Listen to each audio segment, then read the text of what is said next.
Hi, everyone, and welcome. My name is Rashi Sharma. I'm a Relationship Implementation Specialist at the National Association for the Education of Young Children, and I'm here with my colleague, Jemaane. Hello, my name is Jemaane Blue, and I'm also a Relationship Implementation Specialist at the National Association for the Education of Young Children. I'm new to NAEYC and looking forward to learning much more today. Glad to hear it. In this webinar, I'm going to introduce NAEYC's Early Learning Program Accreditation Standards to both Jemaane and to you. That's great. Would you please give us an idea of what the standards are all about? Sure. The NAEYC's Early Learning Program Accreditation Standards and Assessment Items is made up of best practices around children, administration, partnerships, and teaching staff. The standards encourage program accountability, and it makes it possible for programs to regularly provide high-quality learning experiences for children over time. These standards provide guidance to make improvements regardless of where they are in their accreditation journey. That makes a lot of sense. What are the differences in each one? We have 10 standards, and each standard provides best practices that together create high quality in early learning programs.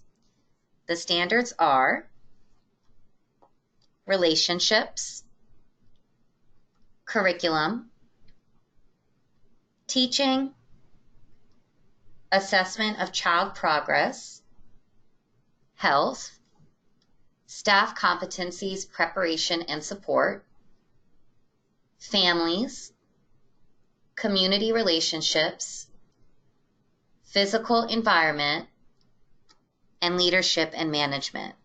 In the next few slides, I'll be giving a brief overview of each of these standards.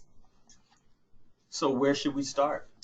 Let's start with Standard 1, relationships. Healthy child development begins with positive relationships.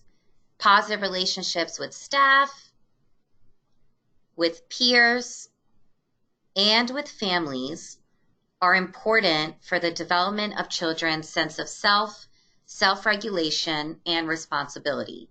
Warm and caring relationships with adults help children learn to respect each other, cooperate with others, and feel like they're a part of the community.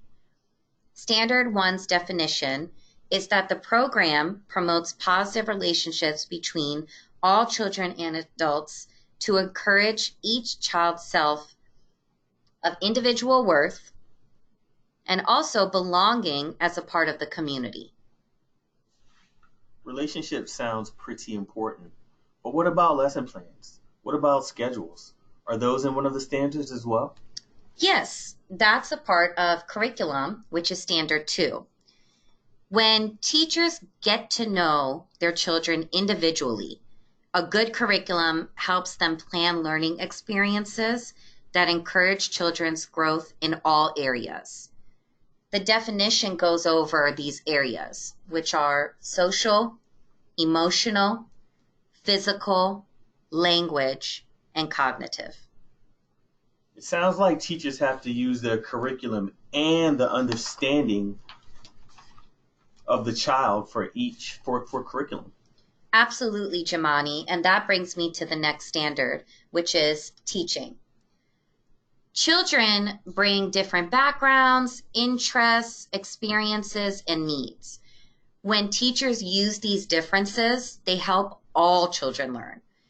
The way teachers plan learning opportunities will change based on the area of focus, and whether they're working alone or in a team, the way you should teach should support all of children's growth. Standard 3's definition is that the program uses a variety of developmentally, culturally, and linguistically appropriate and effective teaching approaches, all to enhance the child's learning and development. Okay, got it. But how do teachers know which of those approaches to use and which experiences work for each child? That's a good question. Standard 4, assessment of child progress, answers that.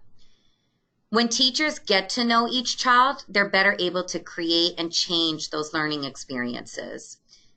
Systematic assessment is necessary for identifying children who may benefit from intervention or who may need additional evaluation. Regular assessment of children makes sure that child care programs meet their goals. It also helps to see maybe where they need to improve. Standard 4's definition says that the program uses a variety of formal and informal assessment approaches, that the assessments occur in the context of reciprocal communications between teachers and families with sensitivity to the cultural context in which children are developing, and that the program uses the assessment results to inform decisions, improve teaching practices, and to drive program improvement. That makes sense.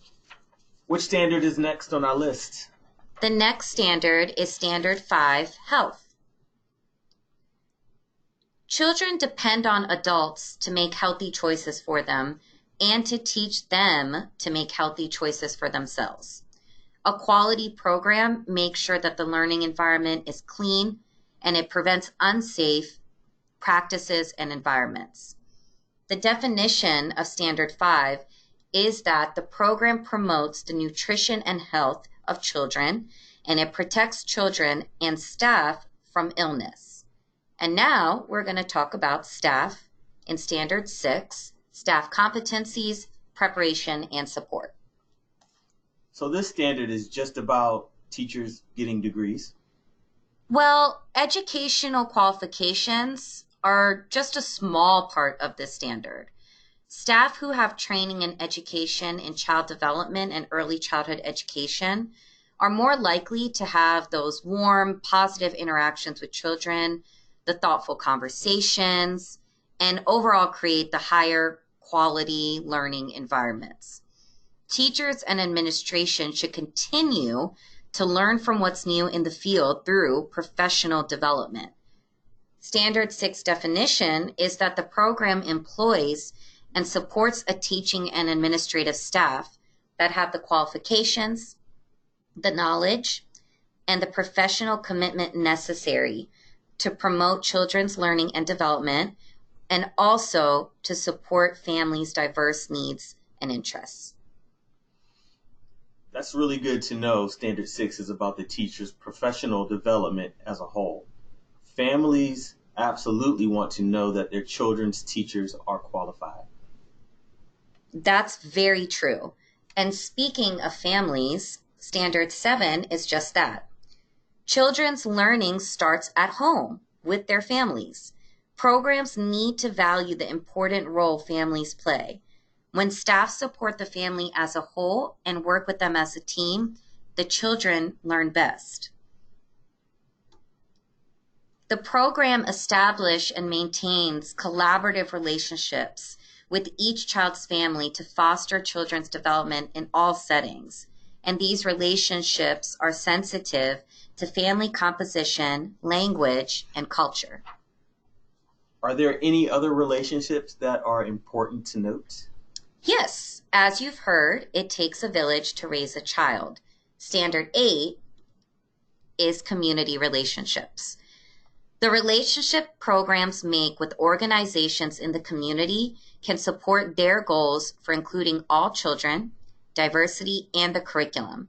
Joining families and community partners can provide families with needed resources that also help children's health and development. The definition of Standard 8 is that the program establishes relationships with community and it uses the resources to support the achievement of their goals. That brings us to the next standard, physical environment. Children learn best when their learning spaces are safe and, as we stated earlier, healthy. An accessible, welcoming, organized, and clean environment supports program quality by helping children feel calm and ready to learn. The overall program is also improved when building spaces are easily available for families of different abilities. So does this just apply to the outdoor environment? No, Standard 9's definition states that the program has a safe and healthful environment that provides appropriate and well-maintained indoor and outdoor physical environments. Also, the environment includes facilities, equipment, and materials to facilitate child and staff learning and development. Now, to tie it all together is our last standard, Standard 10, Leadership and Management. Rashi, what standards tie into Standard 10? Leadership is about the oversight and execution of all the other program standards. By having policies in place, strong leadership and management create high-quality programs with financial understanding, great communication, community relationships, stable staff, and of course, program improvement. Standard 10's definition is that the program effectively implements policies, procedures, and systems to support that stable staff and strong personnel, fiscal and program management, so that all children, all families, and all staff have high-quality experiences. Thank you so much for explaining the 10 standards. That was so helpful. Thank you, and I hope you all got a better understanding as well. For complete definitions, rationale, and best practices for each standard, please visit our 2019 NAEYC Early Learning Program Accreditation Standard and Assessment Items ebook. Thank you again.